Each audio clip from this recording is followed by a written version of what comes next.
Welcome back, ladies and gentlemen. Say hi, monkey. Hi, Paul. Hi, monkey. Right, just going to be checking on these. These are my dahlia cuttings. Just get this camera set up. I've just done a video on my begonia ones. These are my dahlias. These have been potted on, and I've nipped out the top. As you can see here, we're getting loads of lateral side shoots, which is great.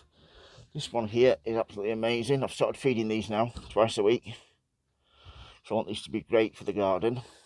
I want to have as much colour as I can. I'm not one of these people, oh, I'm going to have a white garden, I'm going to have a purple garden. I like colours of any type and flowers of any type.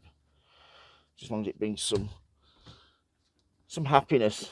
When I wake up in the morning and look out the window, I get all these beautiful colours and flowers. Yeah, this one's sending out some nice side shoots as well, see there? So yeah, I'm going to knock a couple of these out, just show you how well these have grown and rooted. Just want to show you this. You can let these, see, all the roots have come out the bottom there. You can let these dry out a little bit in between watering. That tends to help them produce a better tuber, because they panic. And when they panic, they think survive, survive, survive, and they put more energy into the tuber. So that is a little tip for you. I learned off a begonia grower, a dahlia grower. So to do that, treat them mean, keep them keen, he says. This is because then you produce roots. Your roots will swell up, and that will produce a bigger fat tuber for next year. Yeah, that's all those. All looking well. Nice root system. Saying that, this one, that's really surprised me, that.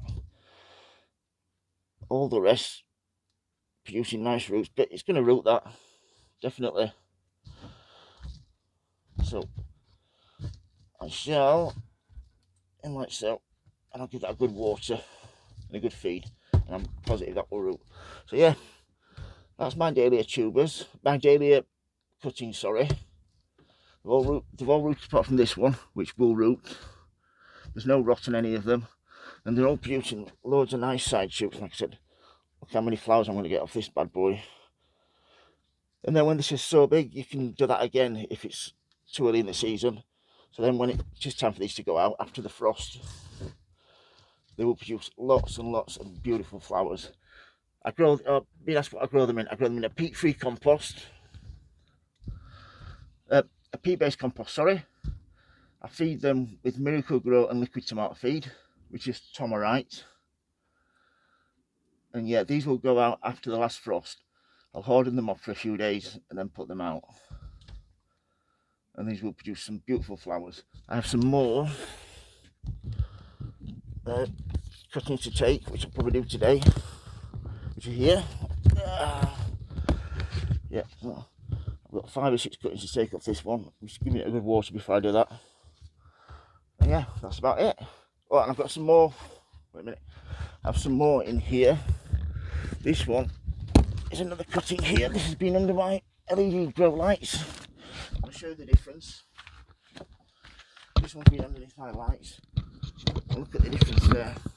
That has grown a lot better than the rest. Absolutely magnificent, that. So yeah, if you've got any questions about taking cuttings from anything, please don't hesitate to ask, folks.